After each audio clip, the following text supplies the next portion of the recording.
Nearly 10 years after the Pulse nightclub shooting, the building where 49 people were killed is now demolished. In its place, the city of Orlando will build a permanent memorial. You're listening to Engage on Central Florida Public Media. I'm Sharon Stone.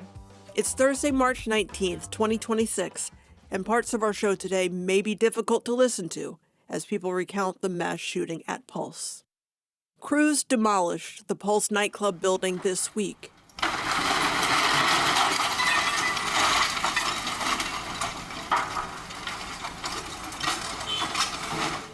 I think each individual is in a different place in their healing and recovery.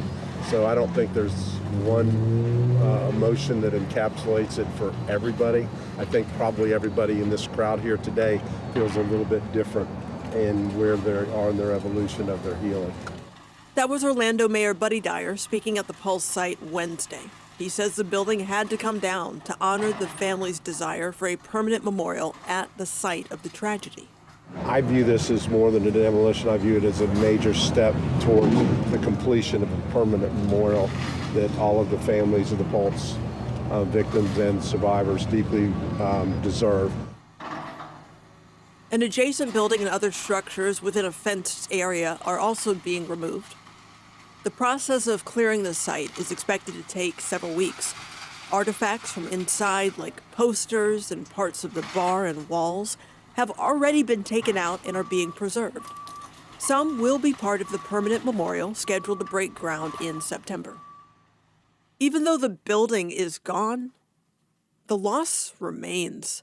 It's been nearly 10 years since the 49 people were murdered and dozens more injured by a gunman at Pulse during a Latin-themed dance night on June 12, 2016. One of the victims was Luis Omar Ocasio-Capo. He was 20 years old when he died. His sister, Belinette Ocasio-Capo, discusses the significance of this week and shares memories about her brother that make her smile when she thinks about him now. The fact that he used to always say that his gorgeous face was going to take him to Hollywood and become famous. He said his face was going to take him far places in life. He wanted to become an actor. He wanted to do acting. It's crazy because the year that he actually passed, he was supposed to be in the big Lion King theater thing that was supposed to come out. And unfortunately, well, he wasn't able to, but he said his good looks were going to take him very far. So a lot of attention this week is being put on the Pulse nightclub because demolition is starting. That club has sat just frozen in time for a decade. What does it mean to you to see the demolition happening there and the site changing? I mean, I'm actually glad that they're finally doing something about it, but it's like a bittersweet moment. I mean, when I go to Florida, it's already like a routine. Like I land and I go straight to the cemetery and I go straight to Paul's where he was, last there. That's well, my kids, they were born after the tragedy. That's what they know, and now going there to not actually see the plates, I think it's gonna feel weird, but maybe peaceful. I can agree with the whole when the families were able to go inside. I was one of them that didn't want to go in. I think that would have been way too dramatic or tragic for me to experience. But I'm very glad that they're doing something in their honor. Like I hope whatever they are doing talks about who they were as a person, not just as a victim of Cole's nightclub. How do you talk to your kids about your brother? Well, it's very sad. My oldest son, his name is Jamar, so I name him after Omar. And they're at that age, my oldest is 8 years old, so they're in that age where they're actually questioning what happened to their uncle and why he's in the sky. My little one doesn't know as much, but my oldest one does know that he died in a very tragic incident. He doesn't know all the details, but I always tell him, Omar was a very kind, loving person. He was energetic. He was full of life. It was we call him our star because he was always our star, and, I always tell him, "Whenever you feel sad, whenever you wanna talk to somebody, you can always talk with your own friend because no matter what, he always listens to you guys." Somehow I like to believe that. And they talk. We have done projects in school where my son was he represented Barack Obama, and when Obama went and impacted us, 'cause we have letters from Obama. When all this happened and my son got to present, he got to talk about his uncle, he got to talk about Obama and all the things they did. So I think, they my oldest is just sad because he does think about it and he does get emotional sometimes. It's been almost a decade. How has this long of a stretch of time been like for you just waiting to see what was going to happen at that site? I feel like I had to be like the strong one in the family for my mom. So I just feel like this is very sad for her, at this moment. Like she even had to move over Orlando because of the situation. It was just too overwhelming seeing the site and all this stuff. I can't say that we are okay, but because of our love, or my mom always taught us to love each other no matter what and to always support each other. And if it wasn't from the love and connection me, my siblings, and my mom have with each other, I don't think we will be the way we are today. Like I could talk strongly now without crying or tearing about what happened to my brother. I could probably said I am his sister, and I will make sure that his face is still well known around the world. And as Orlando prepares to build a permanent memorial, what do you want people who visit there years from now to understand about your brother? That he fought for his life. He really wanted to live. My brother was an amazing person in and out. Not only was he had a beautiful face, like he said, but he had a beautiful heart. He was full of love and the careless of the club and him being trapped because he was one of the victims that was trapped in a room with a Coca-Cola in the exit, which he was trapped in a room and he bled out basically. That's something that it's tough on us to know that he died because we just found this out about a year ago. So it's tough. It's tough sometimes to just think about what happened in there, the fact that it's been so many years and we still don't have all the answers that we want to. Do you keep in touch with other families? Yes, but I actually keep in contact with the girl that was with my brother that night. My kids call her auntie, so she's part of our family. And we do have in contact. My mama has mostly contact with the moms, but we do hang out sometimes. I mean, they made it to my baby shower out here in Ohio. When you think about 10 years from now, how do you keep your brother's memory from fading to time?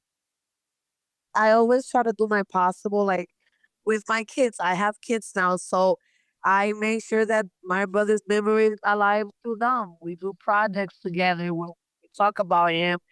I live in Cleveland, Ohio, so I do have a lot of people knowing him here. They had an expedition of an opening of an art gallery with all the victims' face, including my brothers. And every summer around this time, I don't usually visit Florida, but I do always do something here in Ohio in his honor, where all his friends and my family and other members that can't go to Florida, we all get together every year faithfully on the 12th to remember who he was, not only him, but also the victims. Belinette Ocasio Capo lost her brother in the Pulse shooting. This is a week of mixed emotions for families. I texted with a survivor who told me talking about the demolition and renovation is completely and utterly exhausting, and that every time the city moves a brick or holds a press conference, it feels like survivors' voices might be overlooked. We also spoke to Joshua Hernandez Carrion. He survived after being shot twice. It's gonna be 10 years and we still don't have no memorial. We don't have nothing, you know? And It's the time to get the memorial done. Since that night, Pulse had remained closed. The One Pulse Foundation was created to build a permanent memorial. A temporary one was put in place at the nightclub that was supposed to be there for 2 years. However, the foundation faced controversy, accused of misspending donations and taxpayer funds. It was dissolved in 2023. The city of Orlando later purchased the Pulse property with the promise of building a permanent memorial. At a press conference this week, I brought the concerns being raised by some survivors that their voices will be lost amid all the attention on the demolition to Mayor Dyer. I asked how the city makes sure families feel included in what comes next. He said from the very start, the process has been driven by a committee of survivors, family members, or others closely connected to Pulse. The impact of this week and healing are different for everyone, including those who arrived in the immediate aftermath to help. Deborah Beidel is a psychology professor and executive director of UCF Restores that provides treatment to first responders and survivors of mass violence. The UCF Restores team responded to Pulse after the shooting, and Beidel still works with those who need support today. How does seeing the physical site of something that significant, seeing it disappear, how does that impact people, starting with maybe first responders? Well, I think in general, it's going to be different for everyone who was there that night or who knew someone who was there that night. I think for the first responders, for some of them, it's going to represent some closure because that place that they went into that night and did the brave work that they did, there's no longer a reminder of that.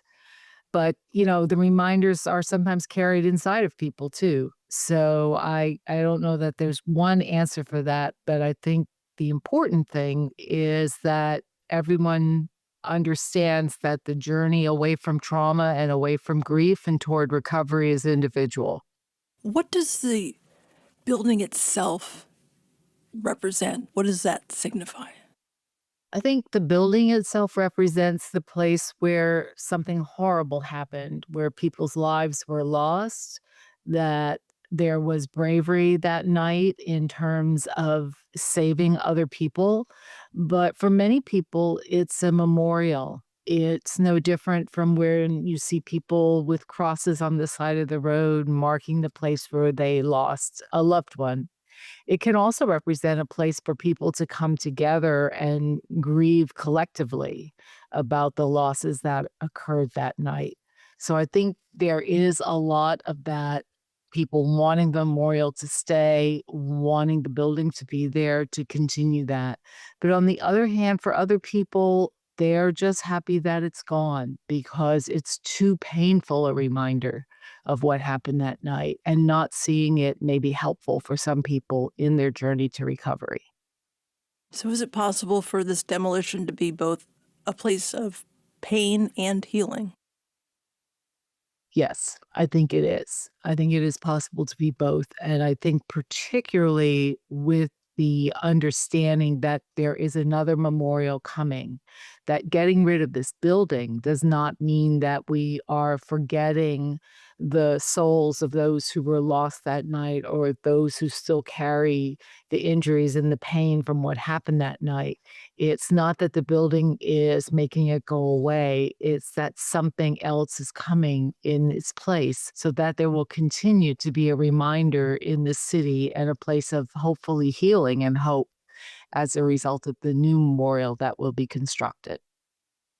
And this demolition is happening to make way for that new memorial. Can you help me understand why it's so significant to have a permanent memorial? What do memorials provide? Memorials provide several things. They first provide some education for people who might not really know what happened that night. So they're a marker in time, a marker for history, so to speak, that something significant happened that day in June and that it was important enough that we need to remember it.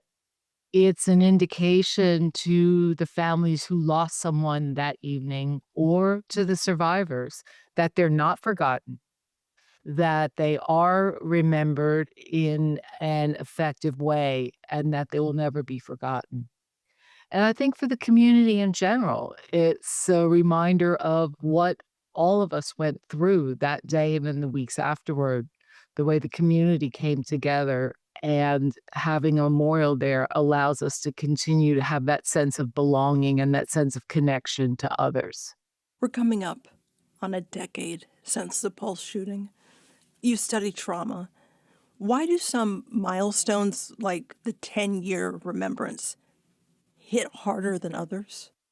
Because I think that 10 years represents what we call a decade. So we sometimes think in larger chunks than a day, a month, or a year.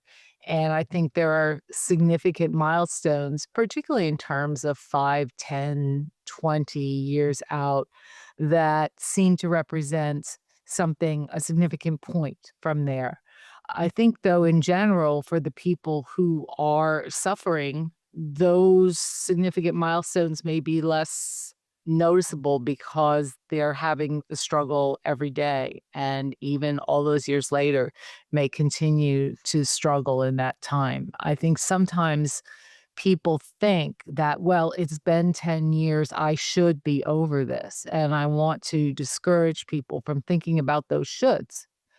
Because again, this was a very significant event. People will recover in their own way. And there's no such thing as saying, well, it's been 10 years, you should be better by now. That just doesn't exist. Although sometimes outsiders put some kind of closure on something like that. Is closure something that can even be achieved? I think it really depends on how you define closure. Some people will say, when I think about the person that I lost that night, I used to cry. Now I can remember that person and there's a smile that crosses my face. I still miss them, but I can now think of the good times that we had or how that person impacted my life rather than thinking about just the horrible situation of that night. I don't think that you ever get to a place where it's like, well, I was there the night of the shooting, something that happened to me, but I don't think about it anymore. I don't think that necessarily is possible. I think it's a matter of not letting that event totally take control of your life anymore. So that you get to a point where you said, this is something that happened to me. This changed me because I think these kind of traumatic events change people forever, but I can grow from it. I can look back and rather than thinking about my friend who was shot that night, I can remember the time that we went to the beach or visited New York City or something like that so that they can put it in perspective and it no longer controls every single aspect of their life. I also think that the people who were injured that night, they carry their scars with them. So the building may come down, but if you were injured that night, you're going to have a daily reminder of what happened to you. And that's something that people can also, in some ways, put in perspective, but maybe more difficult because the impact on them was so much more personal. That keeping the memory alive, that notion, that is a fear a lot of people I've talked to have, that the victims will be forgotten to time. And I think that we see this after every mass shooting that has happened. It's in the news for several weeks. There are pictures of those who were victim to this event. And I think then afterwards, the general public forgets, but the people who are most affected, they never forget. And it is concerning to them that no one else really cares anymore or thinks about them. And that's why I think having the memorial is so important because it's a community's commitment to the fact that there will be a permanent remembrance of the lives that were lost that night and the people who were injured and the first responders who risked their lives to go in and help. So I think having that there, I think if they had just torn down the nightclub with no plans for that, that would be harder than knowing that there's going to be something that will be there in its place and will be a memorial. How do you counsel someone who is involved in what they're experiencing right now? I don't know if it's a form of PTSD, but how do you counsel someone from something so far removed? In the same way that we would counsel anyone at any stage along the way, I think, first of all, by what I said before, reminding them that there's no timeline that they should be following, that what they're feeling is what they're feeling, and that we can work together to help make some meaning out of what happened to them. I think a day like today is going to be really difficult for people. When the 10th anniversary comes along, that's going to be difficult for people. I think acknowledging that and giving people the notion that it's okay to feel the way that they're feeling, that this was a horrific event and our mind just doesn't erase those events. But how can we, in some way, grow from this experience? There's something called post traumatic growth. And that is a way that many people have taken something horrific that has happened and have tried to make meaning out of it and make something good come out of that kind of horrible experience. And for many people, even this many years later, doing something like that, finding a way to memorialize a person or an event really allows people to have some sense of control over what happened. And I think the other thing we talk to people about is that their anxiety, their depression, their grief is going to come and go. And these reminders, these dates that come up, will always be something that will trigger their memories and will cause them to feel some distress. But that's normal. And I think one of the most important things in talking to people, even this far out, a lot of people that we see and still see, they think they're not normal because they haven't gone on this line of getting better. And so I think one of the most important things we can do is remind people that these kind of reminders are going to be there. They're going to create some distress, and that's okay because that distress is not going to last forever at that level. Deborah, can you speak to what people can do if they are expecting to be triggered by something difficult like a 10-year remembrance? One of the things that we tell people they can do is if they think that something like this event coming up is going to cause them to feel a lot of emotional distress, stay away from it. Yeah, there's nothing that says you have to go to a memorial or you have to go down to what will be the new memorial or that you have to watch the news about it. In some ways, taking care of yourself means doing what helps you feel better. And if that day is spending the day alone, spending it with some friends, doing something that makes you feel good or feel loved, that's more important than showing up at a memorial or watching the news about something that was one of the worst days of your lives.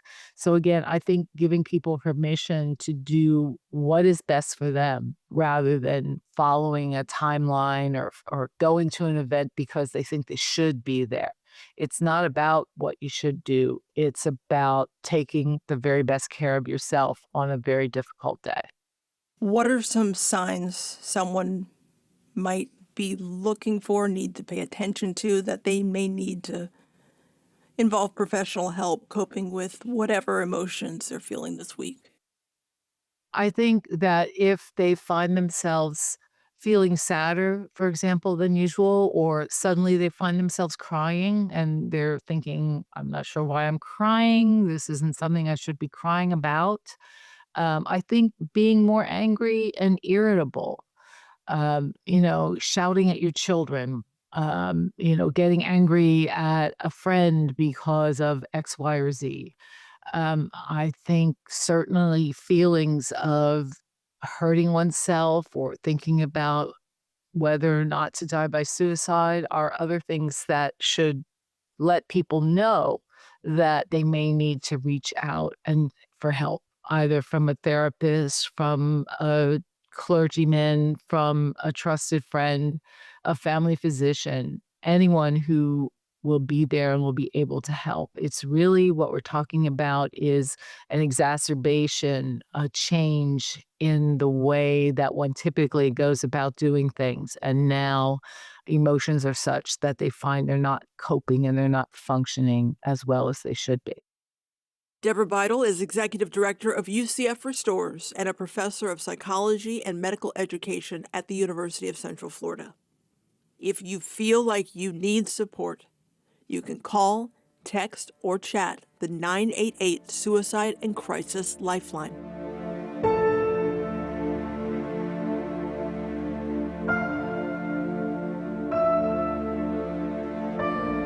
We ask you to share your thoughts or reflections, and Deborah sent us an email that says the quote, "Pulse structure should include music for dancing, which was in the hearts of all those we loved and lost. We want to keep dancing to honor them," end quote. Thank you, Deborah. We always want to hear from you. Send an email to engage@cfpublic.org and help us shape the conversation. There's more ahead here on Engage. Florida's legislative session is over, but state lawmakers are heading back to Tallahassee soon. We'll break down what passed, what's next, and how it impacts Central Floridians. Subscribe to the Engage podcast on Apple Podcasts or Spotify so you never miss an episode. The Wrap is a podcast from Central Florida Public Media, curating the top Central Florida news stories and in-depth reporting each week. Join me, Brendan Byrne, as I bring you news headlines, deep reporting dives, and insightful conversations from the news team. A new episode of The Wrap every Friday morning. Get it wherever you get your podcasts. You're listening to Engage on Central Florida Public Media. I'm Sharon Stone. Florida's 2026 legislative session is over, but the work isn't done. State lawmakers are expected to return to Tallahassee to sort out spending. Before the regular session adjourned last week, several significant bills passed. We're joined now by Douglas Soul, the state government reporter for WUSF, your Florida team, and Megan Bowman, their community engagement reporter. Thank you both for being here. Thanks so much for having us. Nice to be on. Douglas, let me start with you. Big picture. The session ended without lawmakers completing their one required job, which is passing a budget. What does that tell you about this session? You identified it yourself. The only required job for Florida lawmakers in the state constitution is passing the budget.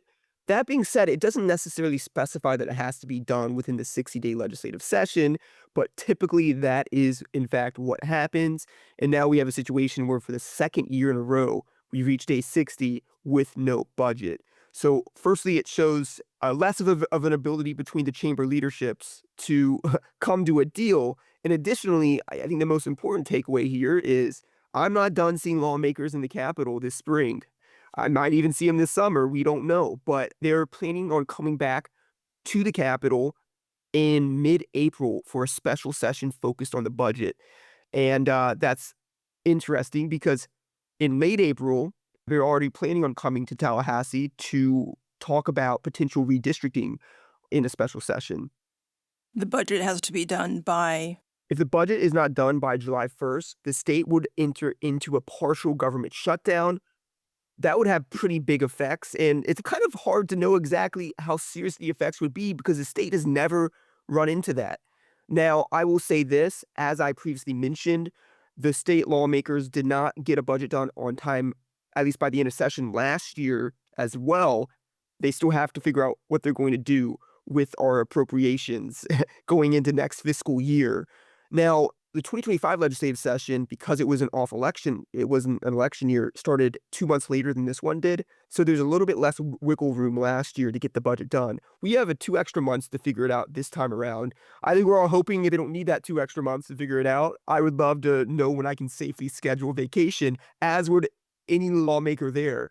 But they have a time to work with. And Senate President Ben Albritton, when he was kind of pushed on this lack of budget, he defended the process by saying, hey, we have time.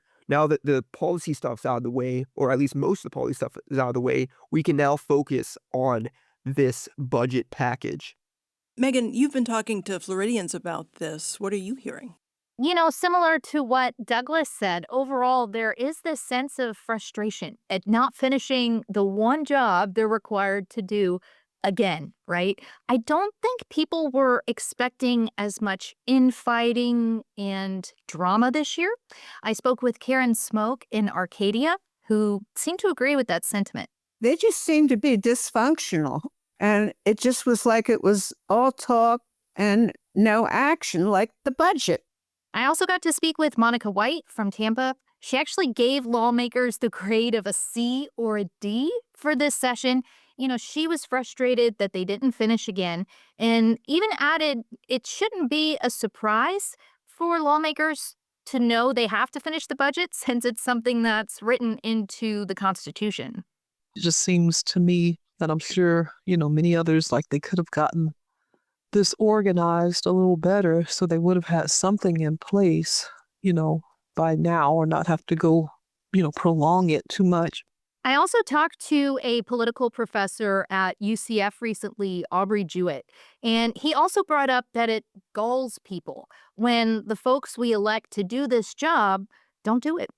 Even without a budget, lawmakers passed a number of significant bills. Let's highlight some of the big ones. There are new restrictions on DEI programs and a new process to designate certain groups as domestic terrorist organization. Douglas, tell us about what stands out to you with these bills. The DEI law got a lot of debate in the Florida legislature. I mean, when this bill hit the floors of the respective chambers, they went hours and hours on the back and forth between Republicans and Democrats on this, with Democrats coming out hugely against the DEI law. So what it does, more specifically, is it prohibits Florida local governments, cities and counties from funding, carrying out, or even promoting DEI initiatives. Now, this comes after recent years of lawmakers doing DEI restrictions. They've restricted it at the state government level. They've restricted it in other places as well, such as, higher education. But this is the first time that they've passed a law specifically telling local governments what they can and can't do related to these programs. Republicans said taxpayers shouldn't have to fund such initiatives, while Democrats say the law is overly broad, and they also accuse it of being potentially unconstitutional. And they also worry that it could have economic impacts by limiting tourism and business profits tied to various diversity events. So that was one of the big conversation pieces of the session. There were, of course, others as well. The lawmakers, predominantly Republicans, pushed a bill that they said was related to public safety, which would allow the state to designate some groups as domestic terrorist organizations. They said that that would help protect the state, its interest, and its people.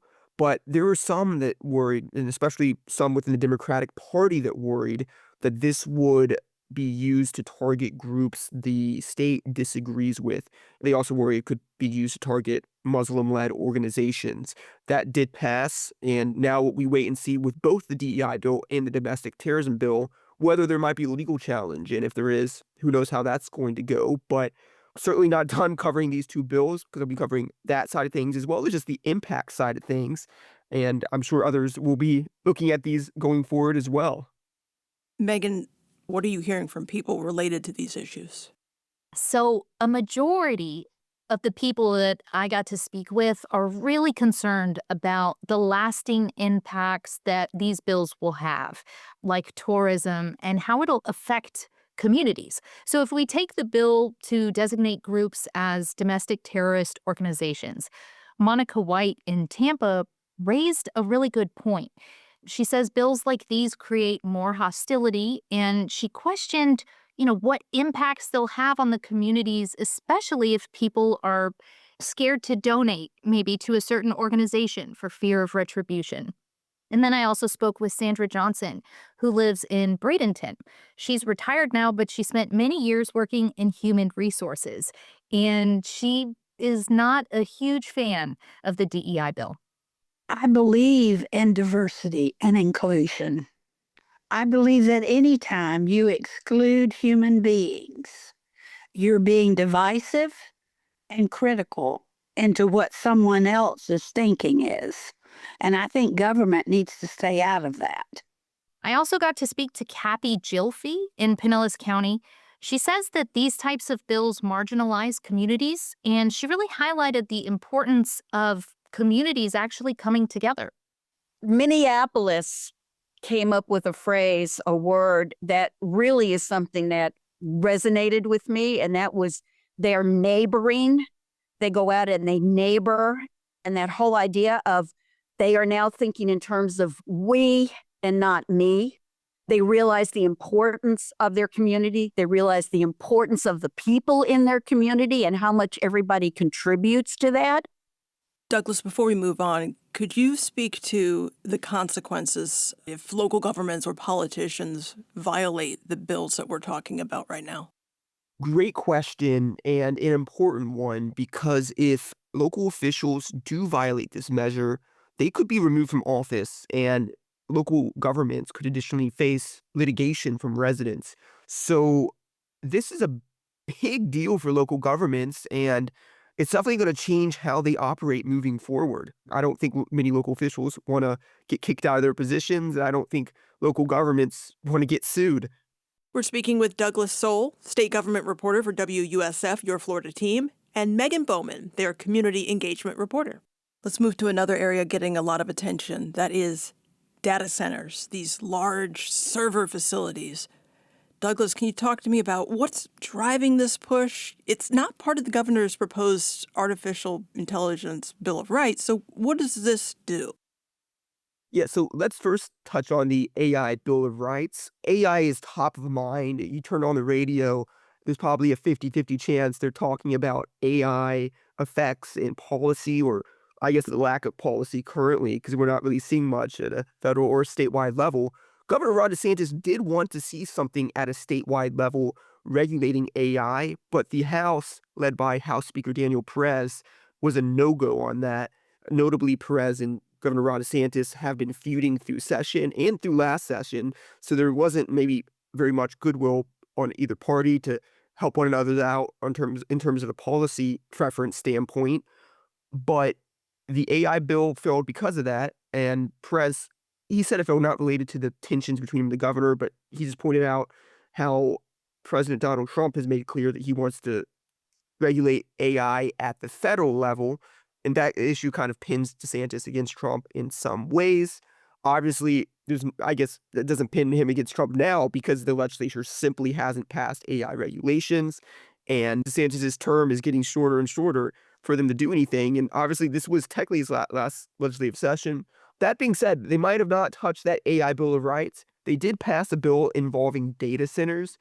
For listeners who don't know, those are big buildings with a lot of computers. They store and process data, which is used for internet and AI services, for example. I had a buddy of mine who works in the industry explain all this to me over the weekend, actually, because it's pretty complicated how this all works. What's not complicated is the effects people see. And in some cases, there's concerns those data centers will increase utility costs on residents because of the sheer bulk of resources they require to operate. Now, the Florida legislature passed a bill which is aimed at making sure residents don't pay more for utilities because of these centers, which are already in Florida, and I think we could all expect to see even more in Florida. So that was a big deal from the AI data center standpoint. Though there was some controversy toward the end of the process because lawmakers also dropped a part of the bill that would have restricted non-disclosure agreements between governmental entities and data center companies. There were some concerns about the effects of that on, I suppose, data center companies. And I'll tell you this, when I was in the Capitol, I even saw lobbyists for data centers walking around with some degrees of attention toward this because it's a high-profile issue, and it's an issue that's not going away. We're going to see this talked about, no doubt, in some capacity next session, and probably for my whole lifetime of sessions. And this is a first step at addressing these data centers in the state of Florida. Megan, are you hearing those concerns being raised by residents? Yes. Like a lot of what Douglas said. Some of the folks I spoke to, there is a little bit of confusion on what it means if these data centers come to their communities. So they really want as much transparency as possible, especially with that late drop of the provision that Douglas mentioned that would have restricted those NDAs between governments and the data center companies. Now, this bill, it did specify local control over land development with respect to data centers. And I spoke to Kim Heisey, a watercolor artist and environmentalist living in Broward County. She actually says the data bill could have been better, but says it is nice that it got passed. But I just think really, that confusion around what does it mean? And some of the folks that I talked to said, hey, I don't want that data center in my backyard even. So it's also not just about the buildings coming, it's about the environmental impacts and what that's going to do and how those communities will change and look as well. Coming up, we'll continue our wrap-up of the 2026 Florida Legislative Regular Session by looking at what fell through the cracks and whether lawmakers are really focusing on what Floridians care about most. You're listening to Engage on Central Florida Public Media. There's a lot going on in space, from efforts to land astronauts on the moon and liftoff of Artemis 1 to answering the age-old question, are we alone in the universe? Wouldn't you want to know if there was life on another planet? Are We There Yet? Explores space exploration every Tuesday at 6:30 here on Central Florida Public Media. This is Engage on Central Florida Public Media. I'm Sharon Stone. Florida's legislative session wrapped up without a budget and with some major questions unanswered.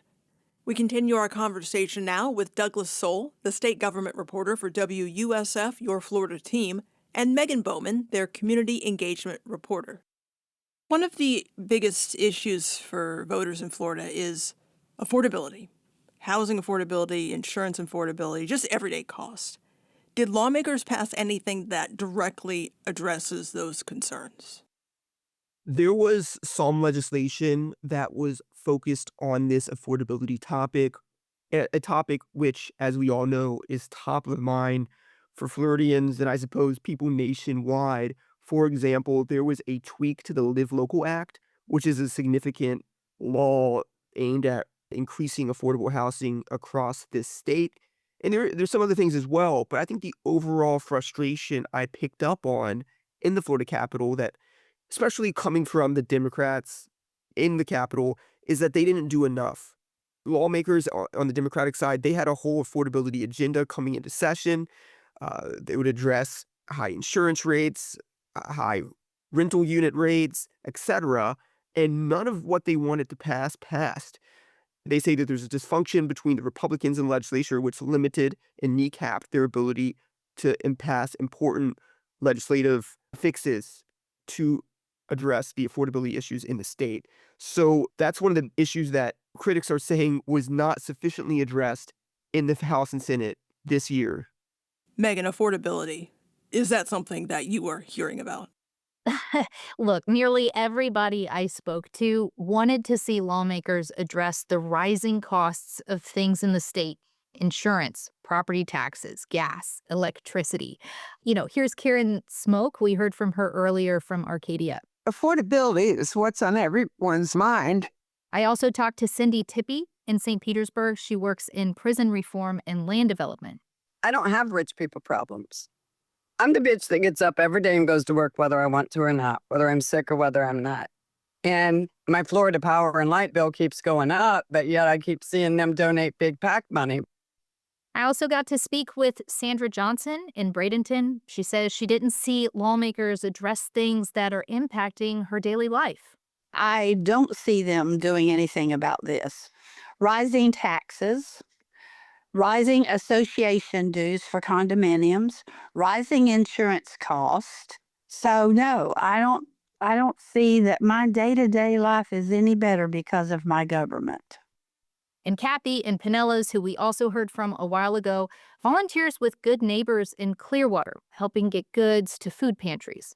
The biggest, when you speak with folks, whether it's friends or where you're volunteering and such, affordability is what you hear again and again and again.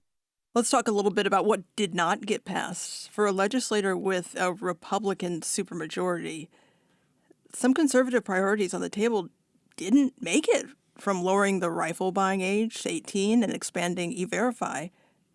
Douglas, any thoughts on why that is? That's always an interesting question, especially since, the bills you just identified have progressed on the House side in the past in previous sessions.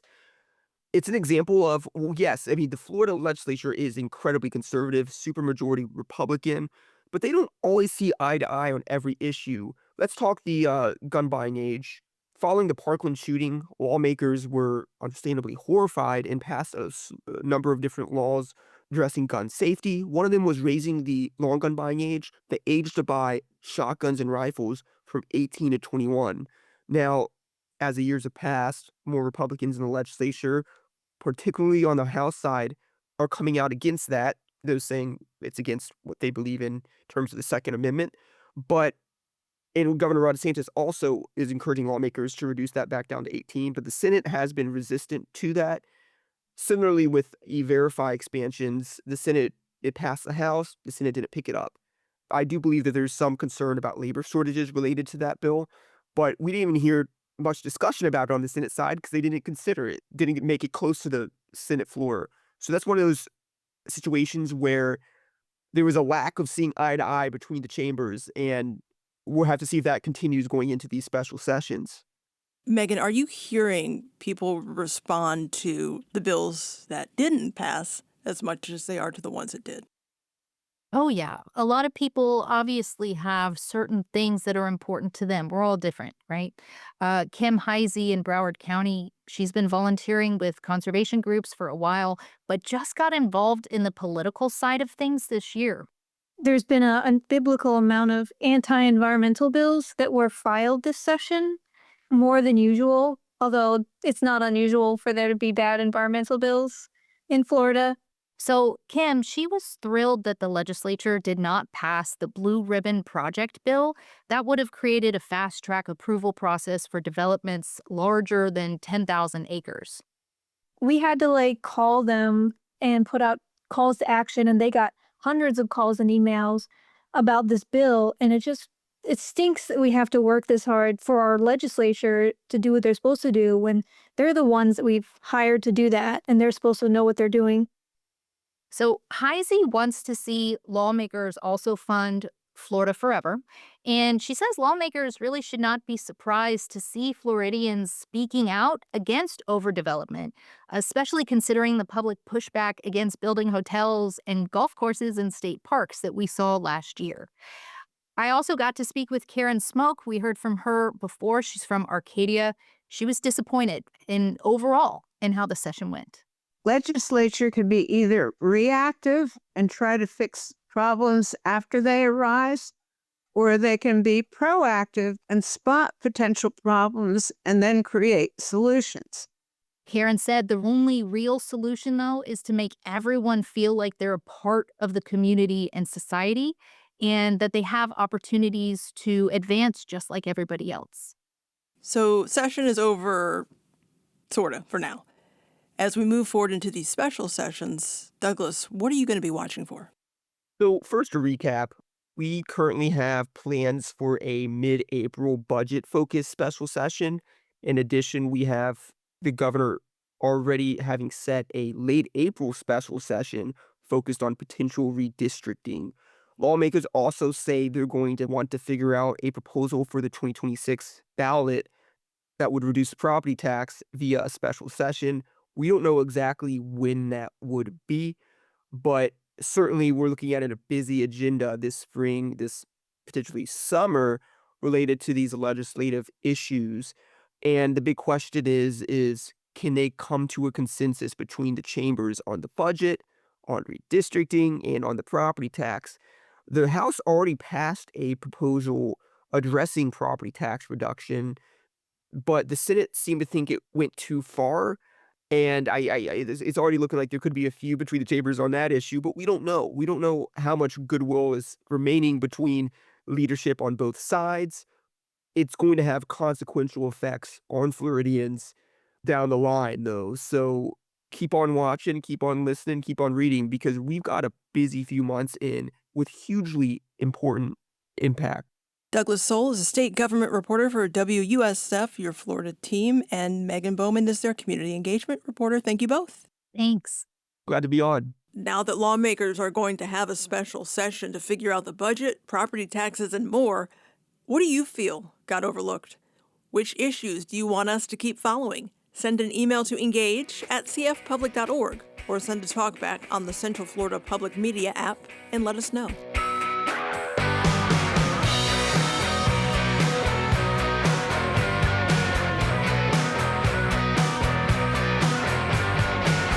That's all for this week's edition of Engage. All of our shows are available on demand at cfpublic.org or wherever you get your podcast.